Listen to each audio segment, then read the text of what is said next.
What's going on, everybody? Hello, hello, greetings. May peace be to all the beautiful people out there. This your girl Tiffany here live in effect. Today's topic, we're going to be taking it to West Africa. And well, I'm going to be taking it to West Africa, okay? So this topic is dealing with the Tufunu, the Tufinu or Tufunu people, right? So the Tufunu people and the Nave village. And the reason why this is very significant because this played into the importance of what was happening during the Atlantic slave trade, right? And especially about the village in itself. So the Tofinu people pretty much had isolated themselves in this area to protect, to keep from being traded off to the Europeans. So they wanted to keep the Fon people away from them. And what they did was they settled on a little lake and they put a village over there. All right, so they called this village a Ganave village. So the Tufunu people said, "No, we're not going into slavery. We're not going to let these Fawn people sell us off to the Europeans. We're not going to do it, and we're going to do whatever it takes, even if that means to put up a fight."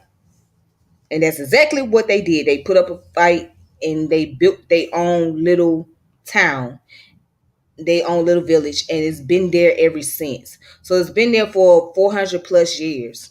Okay. Um. So I happened to come across some Instagram video and I seen this little village. I said, let me go ahead and dig up more information about it. And I was able to find a little something. It was a little complicated, and sometimes when I look up certain topics, it can become very complicated to find because the source is not available right away.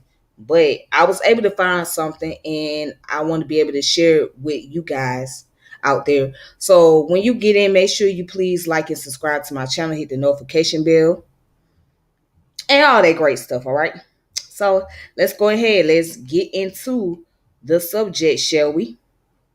All right, let's go ahead and get into the subject.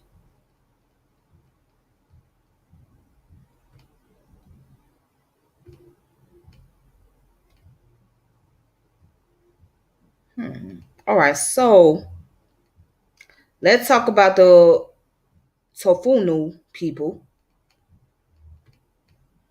and who are they. So right here, according to the information from exploringafrica.com, right? Now, as you can see, this is the picture of the lake, and this area is called Ganave Village. All right, so it said the Tofinu are a population of West Africa who lives mainly in Benin but are present in the small numbers in Togo and Ghana. There are some variants of their name: Tufini, Tufinu, Tufunus, and Tufunu. The Tufunu base their economic, they base their economy on fishing and are famous for having being able to devise a clever plan to escape the raids of the Hamni's armies in search of slaves.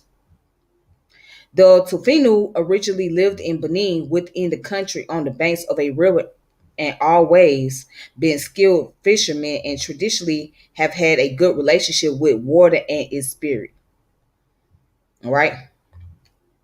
The Tufunu exploited the fact that the Fon, the ethnicity of the kingdom of Dahomey, had no connection with water and therefore bore the spirits of water, and also the fact that they did not know how to swim. They moved along the coast and built a village on slicks at the center of the Nuke Lake, accessible only by water, and in this indigenous way, they managed to escape the raids of the Fon, who were always in search of new prisoners to be sold as slaves to Europeans.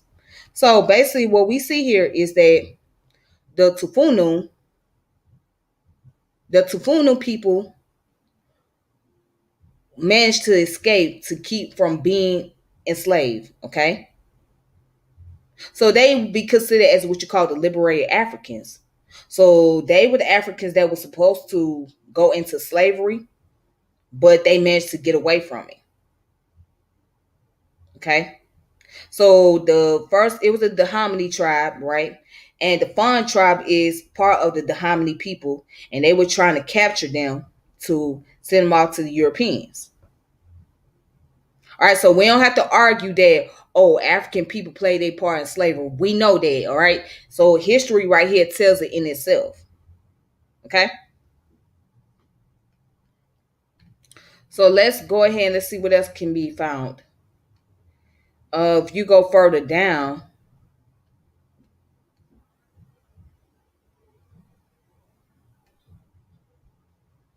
it says legend has it that the village was built thanks to the crocodiles that helped the for Tofinu to carry the material to the center of the lake. The village of Ganvie in the northwestern region of Cotonou is the main inhabited area of the Tofinu ethnicity.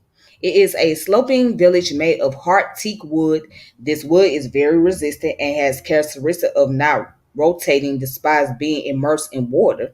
The roof of the houses is made up of a thick straw bush. All right. And then also the life of the villagers take place on the pirogues, and on the pirogues, the men fish, the women show the products to be sold to the market, and the children play and go to school. There are no roads, but only channels. Hmm. So I wonder, what is it like to live on a lake? I mean, the houses, the markets, everything's flowing on the lake. And you might wonder, well, how do they survive that, especially when there's a heavy storm taking place? If there is a heavy storm happening over in that region, how can you survive it? Well, let's go on. Let's look up more information about this. Okay. So, on this article here, which is by CNNTraveler.com, right? And what is shown here is that the Cotonou is the largest city in Benin, a small West African republic on the Gulf of Guinea. In 1855, the French dug a lagoon canal connecting Cotonou's ocean coastline with Lake Nuke or Nuku, what's it? Nukune, yeah, Nukune, the large lake to the north. On the northern shore of that lake, far from the chaotic traffic and crowded markets of Cotonou, sits a very different kind of city. Ganvie is Africa's largest town on the split or the stilts. Excuse me, yeah, on the stilts. So in the 17th century, with the Portuguese slave trade booming in Africa, a tribe called the Tofinu fled towards Lake Nakue, pursued by slavers of the Fon tribe from the powerful West African kingdom of the Dahomey. Religious belief prevented the Fon from fighting on the sacred lake, so the lagoon became a haven for the Tofinu as long as they never returned to dry land. So they created a new home for themselves miles from the shore. And what it says, the Venice of Africa, today, 500 years later, the Tofinu settlement in the middle of the lake has grown into Ganvie, a bustling town over 30,000 residents who live in bamboo huts built on stilts. Instead of livestock and chickens, residents farm fish in pans made of reeds and palm fronds. Instead of walking or biking to a neighbor's house, villagers rowed dug out canoes. You can see why visitors call it the Venice of Africa. How it works. Ganvie's 3,000 buildings include a post office, a bank, a hospital, a church, and a mosque.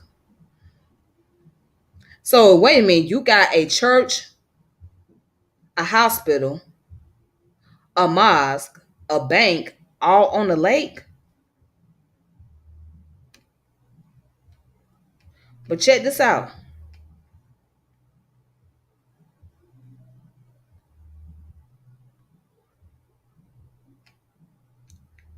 Okay, yeah, it says the village school is one of the few buildings not on the streets. It is located on a dry patch of land big enough for kids to play soccer at the class. Residents are currently bringing soil on the lake to make a second island, which will serve as a cemetery. Mm. So the heritage site, Ganave, was submitted to UNESCO's World Heritage List in 1996. A boat rentals on the lake have made it one of the nation's most popular tourist attractions. One piece of advice: don't drink the water. A flowing village without a sewage system may be picturesque, but it's not the smartest place to take a swim. Mm. Well, that's a warning there. Yeah, you might not want to drink the water because it ain't no telling what's in that water. So that's a very smart warning.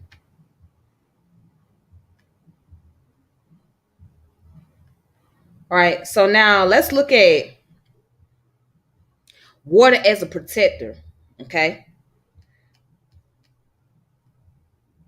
So check this out. This coming from the website of culturallymodified.org. Okay. You can look up culturallymodified.org, right? So it said water as protected divinities of Voodoo in Benin. Right. This came out on July 15th, 2019. It says it's by Delani Villain. Upon arrival in the African country of Benin, with its shifting sandy beaches bordered by the Atlantic Ocean, its tropical plants bearing sweet mangoes and sugar canes, and the myths and legends so rich they seem to hang in the air like humidity, it is easy to wonder if magic could be real. This question only deepens upon further exploration of the small country nestled between Togo and Nigeria. So about 25 kilometers from bustling Cotonou, the economic capital of Benin, there is access by boat alone to the Lake of Ganave. Everything in the village revolves around water, from transportation to myths and history to enduring ancestral religions still practiced today. So life on the lake. Nearly the entire village of Ganave is built on wooden stilts and suspended above Lake Nokue, Yenokue, sorry.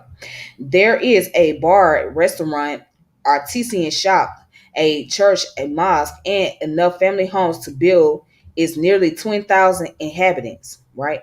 There is a floating market where village women in small dugout boats called pork sell produce such as tomatoes and peppers and goods such as milk and fish along with other supplies. Instead of roads, residents use water channel to get around.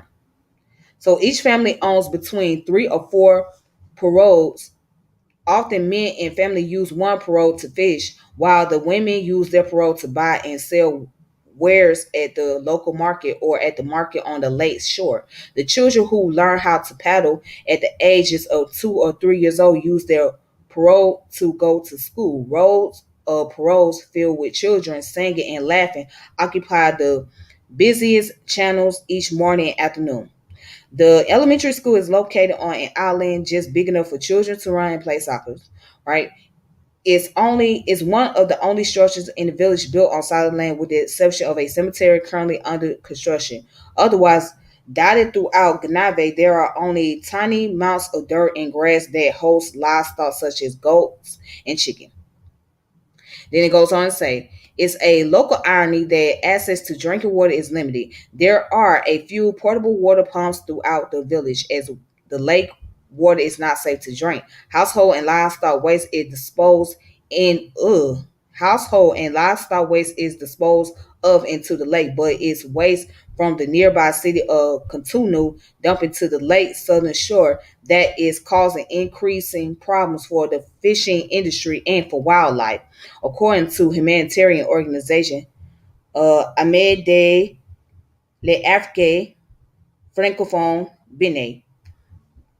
So it says locals, however, don't have to thirst for knowledge. Villagers in Ganave are connected to the internet through cell phones, and the two major Beninese providers have taken up shop in the village. So topping of data is just a short porquet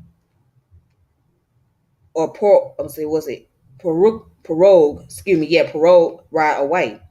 So those some homes have generators. Most villagers still await the infrastructure that would make electricity possible. So it says, yet despite some 21st century conveniences, many Ganave residents continue to practice their ancestral religion, and water's ability to protect and provide continues to be woven into spiritual beliefs that create this community in the first place. So again, goes on to the story about the survival. So the village history has its roots in colonialism. Benin has a diversity of indigenous people with different ethnicity that have various custom, language, and traditional beliefs. Many centuries of trade among these groups have led to a sharing of cultures. But this is not the only telling of this story. Another version has that crocodile helped the Tofinu by carrying the wood for their new homes on their back. So it goes on to talk about the Portuguese came to Benin beginning in the 15th century. They began to capture slaves. In some cases, Portuguese people enlisted the help of one ethnic group to capture slaves from another, even though in the end, no indigenous group was safe from the slave trade. Let's read that again.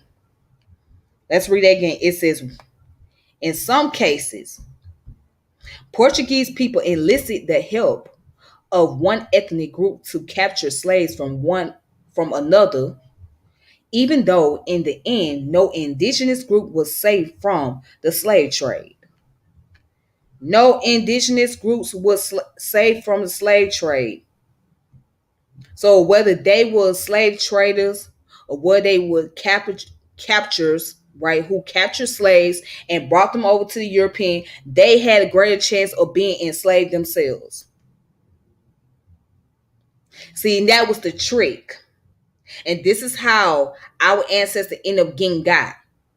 Okay. They end up getting got because they thought they were doing business with the Europeans, but the Europeans had other agendas in mind.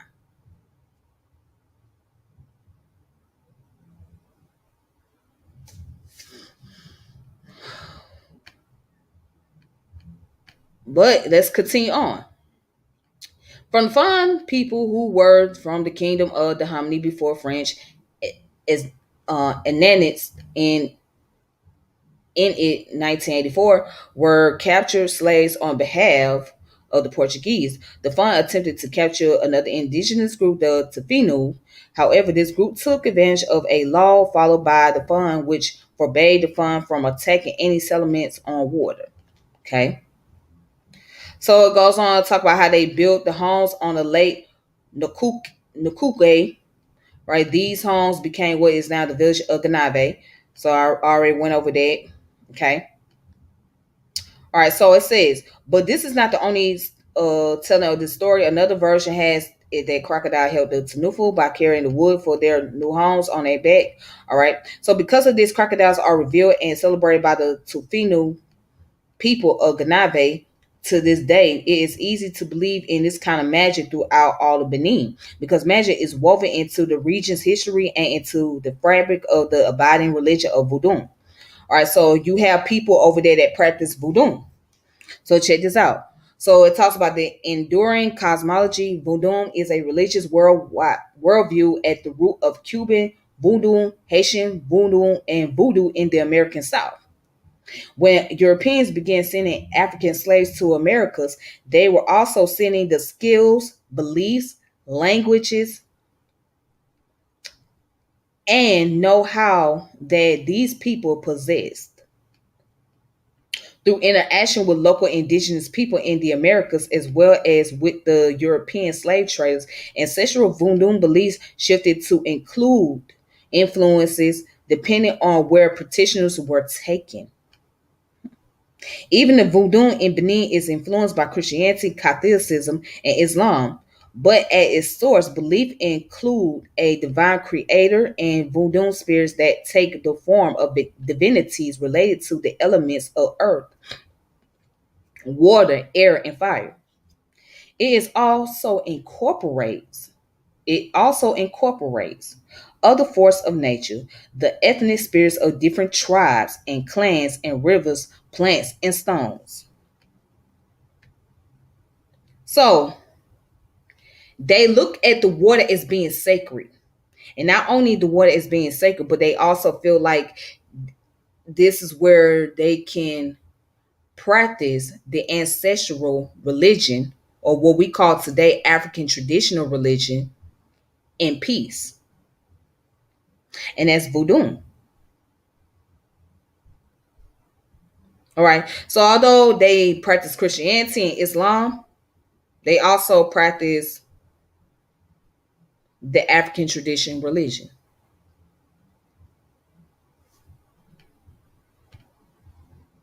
All right. So check this out. In a family of voodoo practitioner, it is possible that all members pay tribute to the same divinity, and it is also possible for each member to pay tribute to a different divinity, right? It depends on the individual and what Ifa voodoo system of divination reveals to them. Okay, so within this very complex and nuanced system of beliefs, there are those who seek favor and protection from water divinities.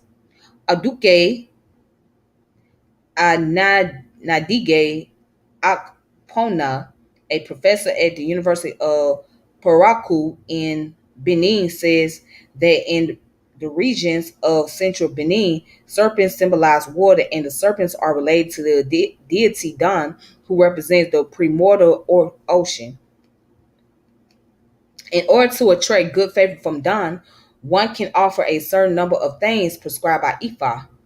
Acapona said, offerings vary depending on one's need and perhaps on one's shortcoming. There can be fruit, sweet, poultry, or sheep, for instance. In other more agrarian areas of Benin, Akapona says that people often give offerings to Sapata, and earth divinity, because earth is considered the natural receptacle of water. Those in these areas might ask favor from Sapata that he may hold water and provide bounty in crops. Okay.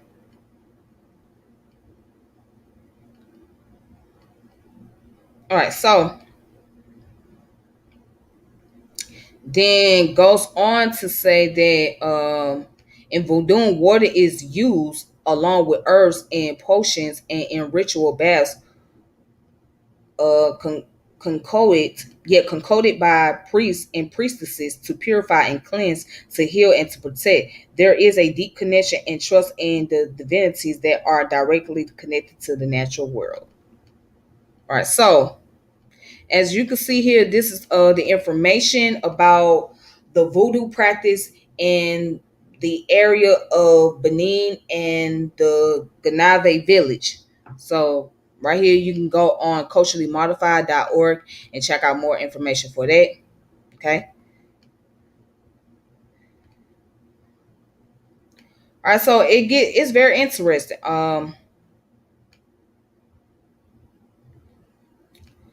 So here's a book, a title. This book title here.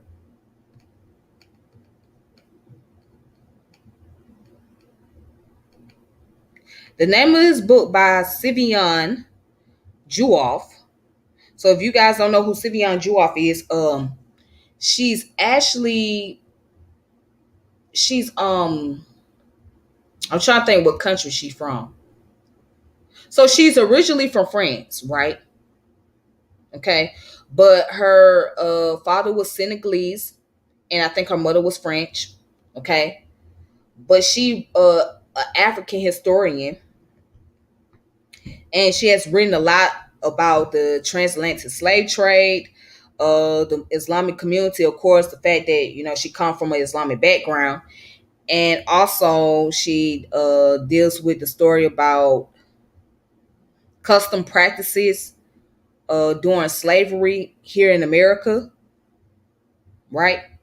And also religious practice and divination Ifa tradition in Africa as well. So she has written many of books that pertains a lot to African history and the slave trade.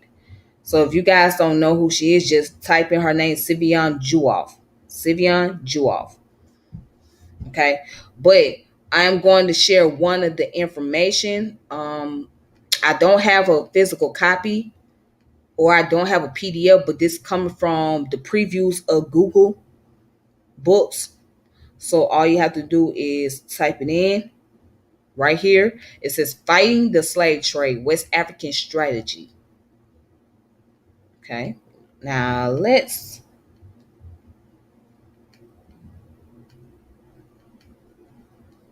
she edited this book. Check this out. Let's go to where it says preview.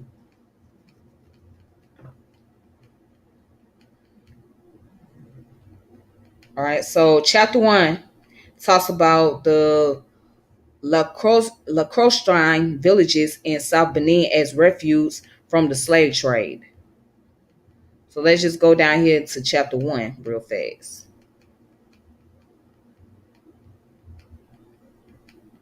All right, so that's the introduction.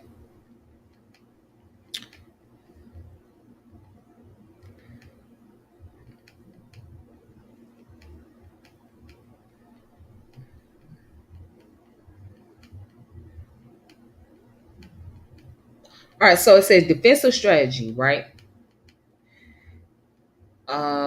So this session was written by Elise Sumoni, and it says the prominent role played by the Hominy in the supplies of captives for enslavement in Americas is illustrated by the abundant literature on this old West African kingdom, Aduda or Wada in the English documents. So its port of trade is a familiar name to students and scholars of the Atlantic slave trade. The extant literature, however, does not address several issues of the Hominids' involvement in the trade, impact of the obnoxious traffic on the Old Kingdom, and indeed on the contemporary sub-Saharan African polities is generally overlooked. Little attention, if any, is paid to the ways local population resisted the slave trade and enslavement, thereby often giving the impression that any form of resistance began on board the slave ships or in the Americas. Not much is known about the various forms of internal resistance to the traffic, thereby creating the assumption among many of the captives surrender like sacrificial lambs to their oppressor. By examining the primary form of resistance and protection provided by the nature of the environment, this chapter is an attempt at challenging such a view. So it says the environment under consideration is made of a series of lacustrine villages in southern region of the present-day Republic of Benin. Ganvie is the most important and the best known of these villages because of its exploitation as one of the gems of the Republic of Benin's tourist and cultural heritage. All right, so Ganvie is also referred to as the Venice of Africa, as told by Estache Prudencio or Prudencio, the country's popular poet, in one of his famous poems. But even the least attentive tourists visiting the site can easily understand from the guide's explanation that those living in the so-called Venice of Africa and other adjacent lacustrine villages were not attracted there in the early 18th century by the beauty of the landscape. So the search for security in a period of violence and fear created by slave raiders and traders forced fleeing population to seek a decent life in an environment that was then and still largely remained unattractive. Wow. So it goes on to talk about the country of the men on water. So during the era of transatlantic slave trade, Lake Nukoke and the swamplands are surrounding it, providing ideal refuge for various migrants who came to constitute a homogeneous ethnic group, that of the Tofinu. This major historical factor in the establishment and relocation of villages in area, though acknowledged, is yet to be the focus of investigation. In contrast, the physical environment in which various and successive generation of migrants settled, their social organization and their economic activities has been a subject of significant research. All right. So let's just go down. So it said Tofinu land, the country of Tofinu, is part of the lagoon system created along the entire bight of Benin through the deposit of sand by the eastward moving coastal current. It is located in the lower zone of the Soul River, a branch of the delta built up by the Wamay, the most important river of Benin, about 40 kilometers from the coast. So the while the Soul flows into Lake Nukue, most of the delta waters found most of the delta waters flow into the lagoon of Porto Novo and through a natural channel into that of Lagos. Tofinu land is in an amphibian environment prone to flooding by the swelling So and Wime rivers as well as Lake Nakuke and the lagoon of Porto Novo. Indeed, floods, a characteristic feature of Tofinu land, has been used as classification criterion of its village. Our villages with cultivable lands because they are not often flooded. What's it? Is it pronounced as Basau? Yeah, Basau Begum. Basau Begum. If I'm saying it right, I think the G is silent. Maybe the G is not. Anyways, villages regularly flooded with poor lands for subsistent agriculture during a few months. Kento, Zugong, Ahom, Lokpo, Ahom, Wome, Ahom, Bilon, Soava, Dikame, Pave, Wudo, Agunkan. Right. So village entirely Laskustran, Gave, so Chanhao, Chahon, yes, so Chahon, so Zunoko, Wado, Bajai. All right. Again, I think the G is silent. If the G is not silent, then maybe I could be wrong. All right. So access to these various localities, whether partially or entirely lacustrine, is difficult. All right. So the same goes for condition of life. Canoe is the only mean of transportation from village to village, even from door to door within the same village. Fishing is virtually the only viable economic activity. How do thousands of dwellers manage to survive is one of the questions that has puzzled researchers in development studies over the last 4 decades.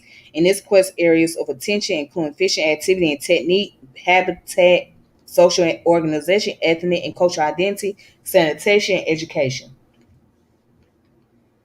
All right, so not to go any further into this, not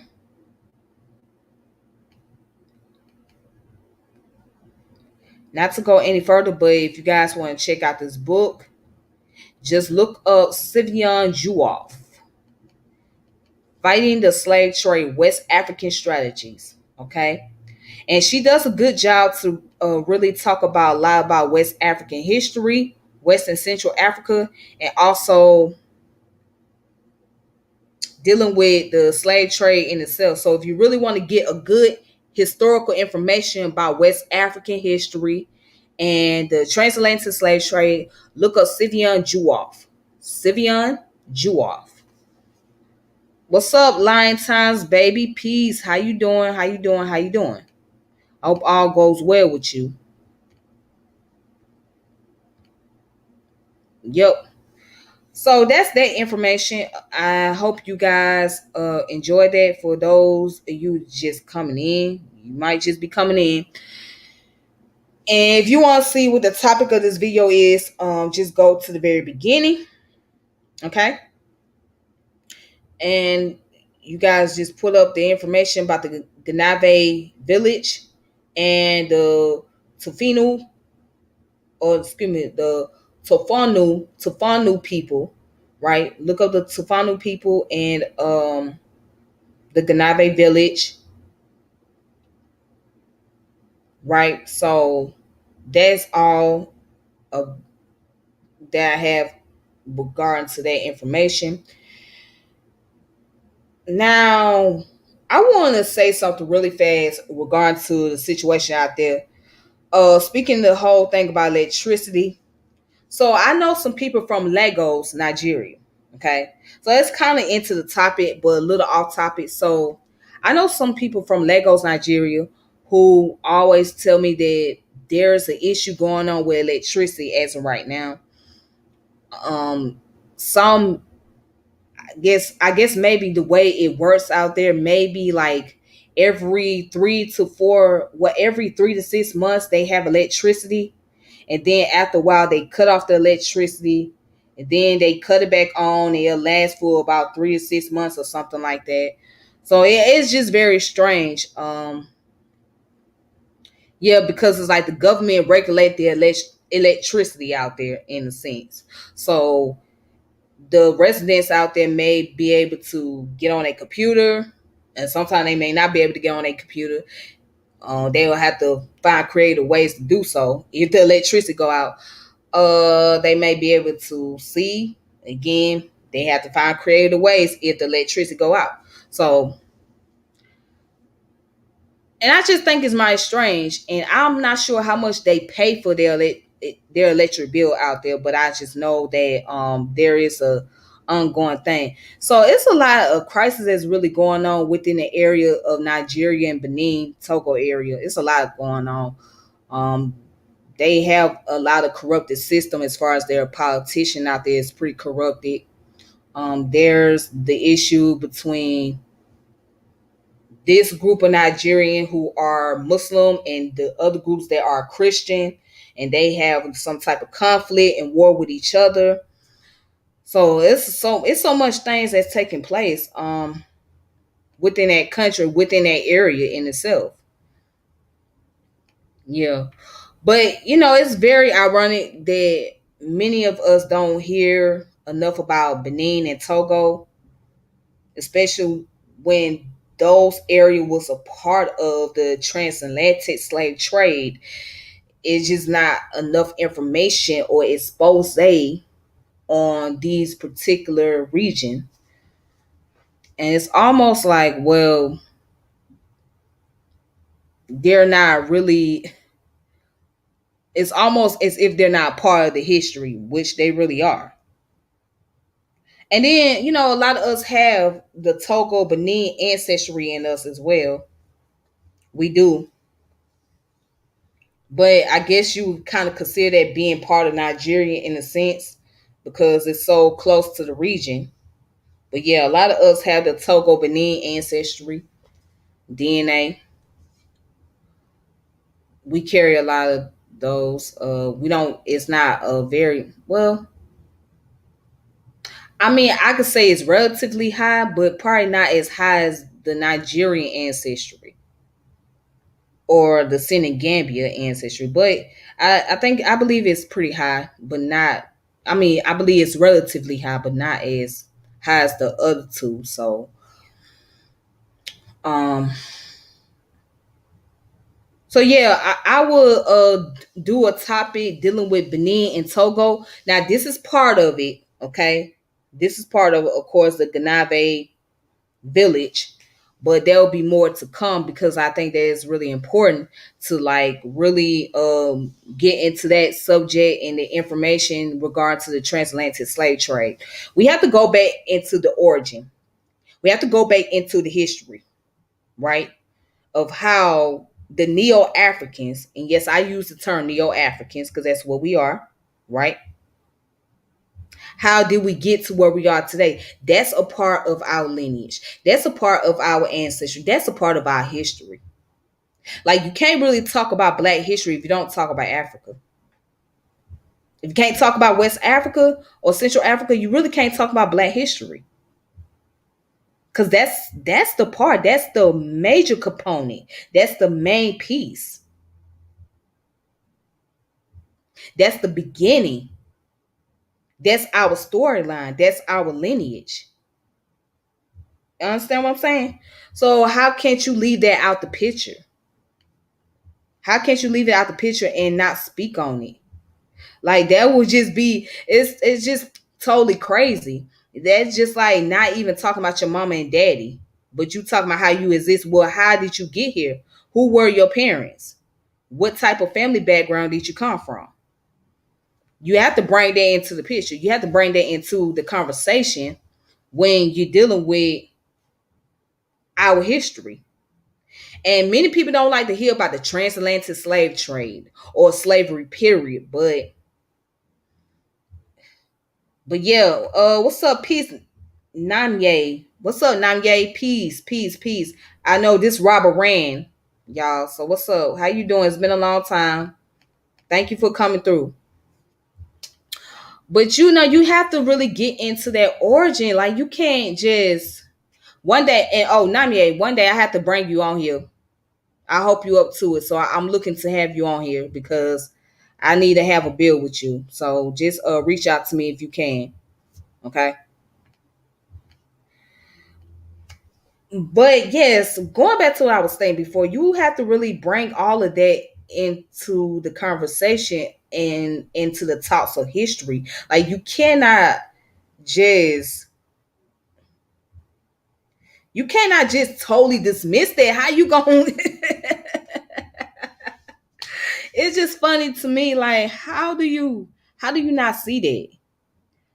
I mean, like people would say, "Well, I'm so tired of hearing about slavery." Okay, I understand. Well, let's talk about the greatness of our ancestor. Okay, you gonna talk about the greatness of your ancestor, but you gotta talk about the things that makes you uncomfortable too. You know what I'm saying? So you have to go into that origin, right? And yes, there is a beginning before that, and then there was another slave trade that happened before the transatlantic slave trade. And the transatlantic slave trade came in the middle of that. All right, that's what you got to deal with as well. And that would be the trans-Saharan slave trade. So the trans-Saharan slave trade was during the time when the Arabs and the Berbers was taking over the regions in northwestern part of Africa, and kind of down in the middle of the west coast of Africa. Okay, they were taking over the regions. That got to be included as well. Then before that, you gotta talk about the kingdoms. You gotta talk about the Songhai Kingdom, the Mali Kingdom, um, and what other kingdoms? Let me look up kingdoms in West Africa.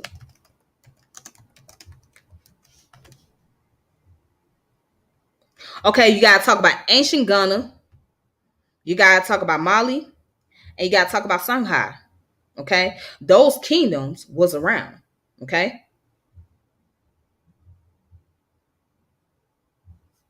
let me see. Somebody put what God do. Okay, and what God do? You gotta talk about that too. Right, you gotta speak on all these things. I mean, it has to be a part of the conversation to even get up to the point where we at today. You gotta talk about the Nok culture, right? You gotta talk about the Dahomey tribe, the Fon tribe, the Iwe people, the Yoruba people, the Hausa, the Fulani, the Yoruba, the Igbo, the Ashanti slash Akan, Mandinko slash the Mendes, right? What's the other one? I think the Timnays. You gotta talk about the Timnay people. It's so many tribes you gotta speak on. I mean, this is us. We're all a composite. Even the Bar Congo people. The Bar Congo people come out the Congo Angola region. You know what I'm saying? That all of those tribes, and there's more. There's some more tribes that we don't even know about that has yet to be discovered. That is all one component that makes us the Neo Africans. Okay. That makes us the Neo Africans, okay? That makes us who we are. I mean, we're like maybe between 72 to like 90% African, all right? And some numbers are less than that.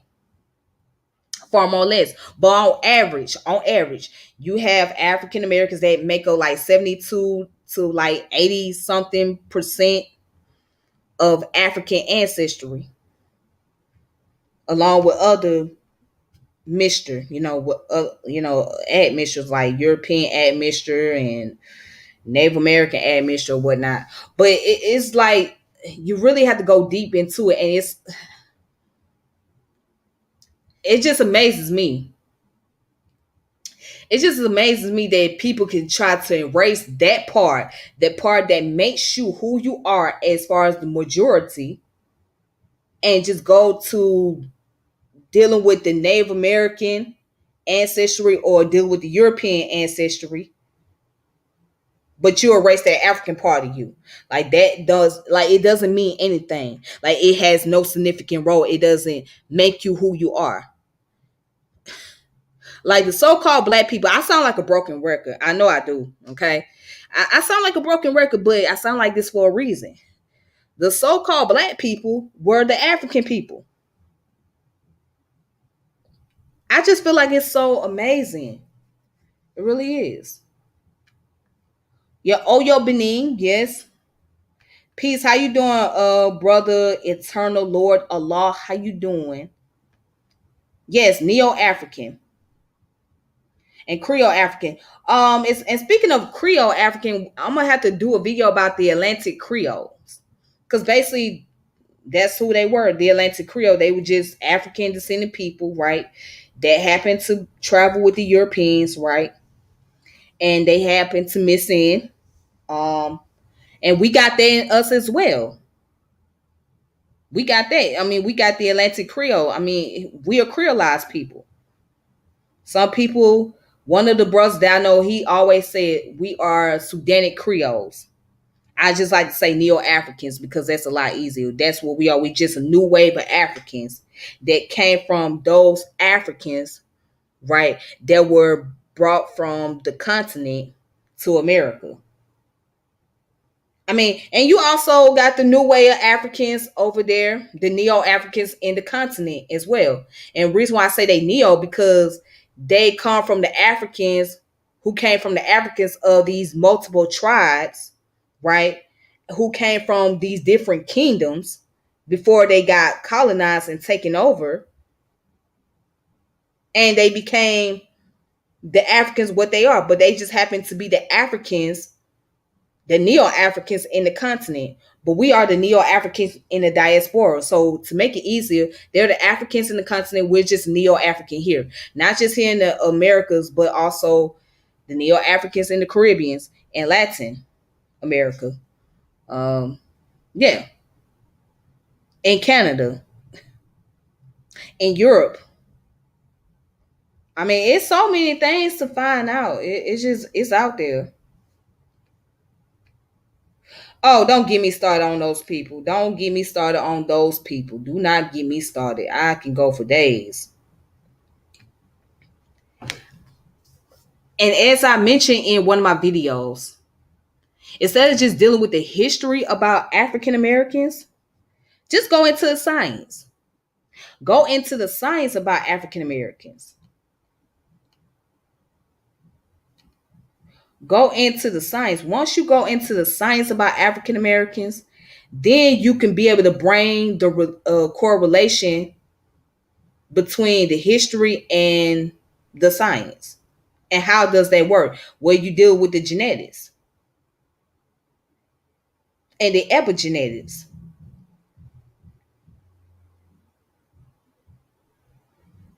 And I guess we're going to have to expound more on that about the epigenetics of African Americans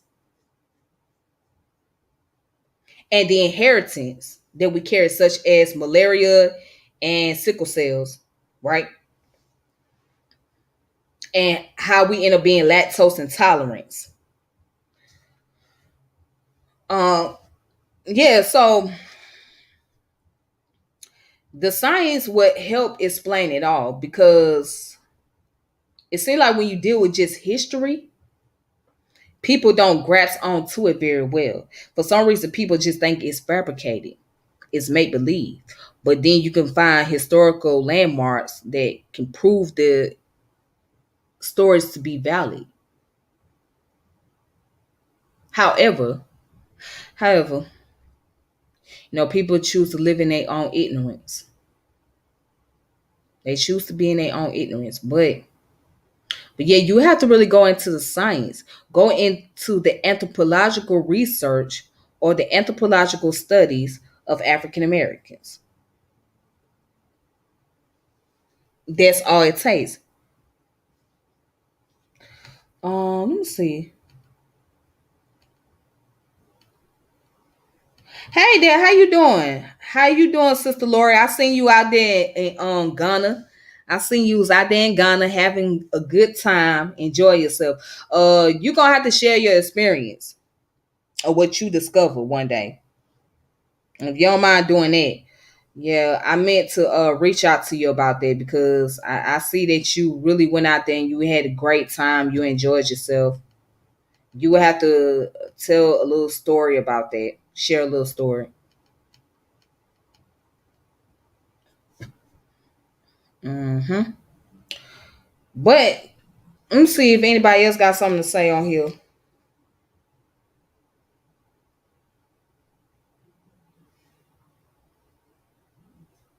Right, you guys, just give me one moment.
Mm.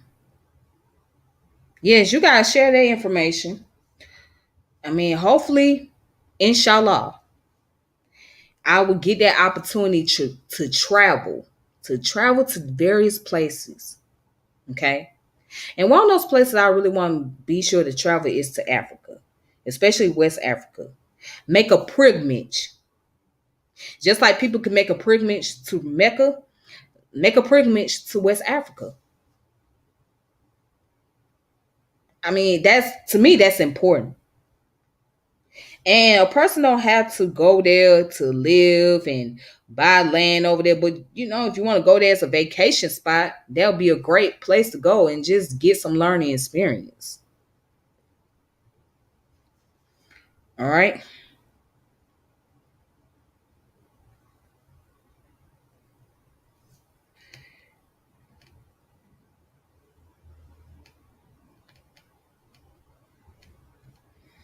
Hmm. But yeah, there is so much it's so much information to discover. And it's a lot of unknown history here in America that we don't know about regard to our people. There's a lot of stuff that we don't know. And you have to really like take the time out to discover that. And it's gonna take a lot of diggings and findings and a lot of sources and all of that extra stuff. It's gonna take a lot of that.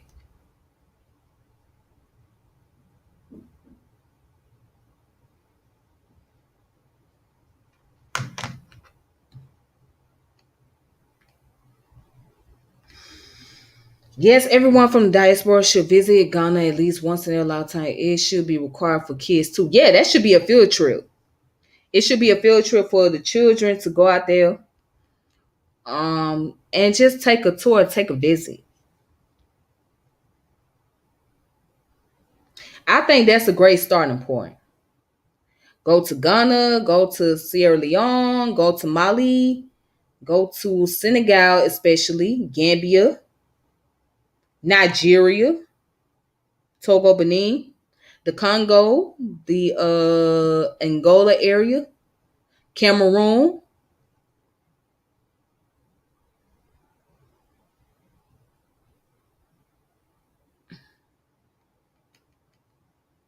Those places.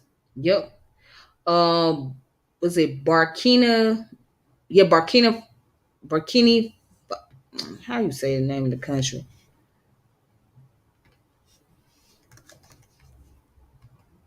Yeah, Burkina Faso. Yeah, Burkina Faso is another one. Burkina Faso, Guinea, the Ivory Coast. I mean, these places we should be able to go there and be able to learn, like be able to interact with the natives out there, and be able to connect with the tribes over there too. It'll be a great learning experience. I would think at least once a year or maybe 6 months out the year. Every 6 months travel. Or what I would like to call the sabbatical month. And what I mean by sabbatical mean that, travel every 7 months. Every 7 months, that 7 month that falls on, take that whole month to go to the country, or any country in West or Central Africa, spend that whole month, and then come back and do it again for another 7 months and spend that whole month. That's what I think. I mean, that sounds better. That sounds really good.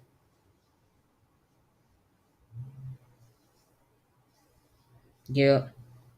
And also, you guys need to check out Dynasty Amir, the brother who has a channel called Search for Yahuru. He has a great channel. Shout out to that brother. Check out his YouTube channel, and he goes all over Africa. He goes, especially West Africa. He goes all over.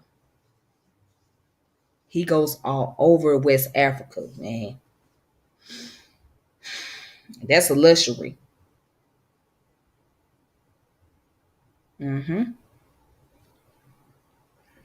Yeah, but I say every 7 months. Every 7 months should be the sabbatical month. Yep. You just take that whole 30 days and just go into that country, whatever country in the region, and spend time there. All right, so that's all I have for today. I hope you guys enjoyed the video just as much as I did. Y'all have a good one. Please be safe. Until next time, may peace and power and elevation be to all of you. This your girl Tiffany, and I'm logging out saying deuces. Thank you so much. All right. Y'all have a great one. All right then.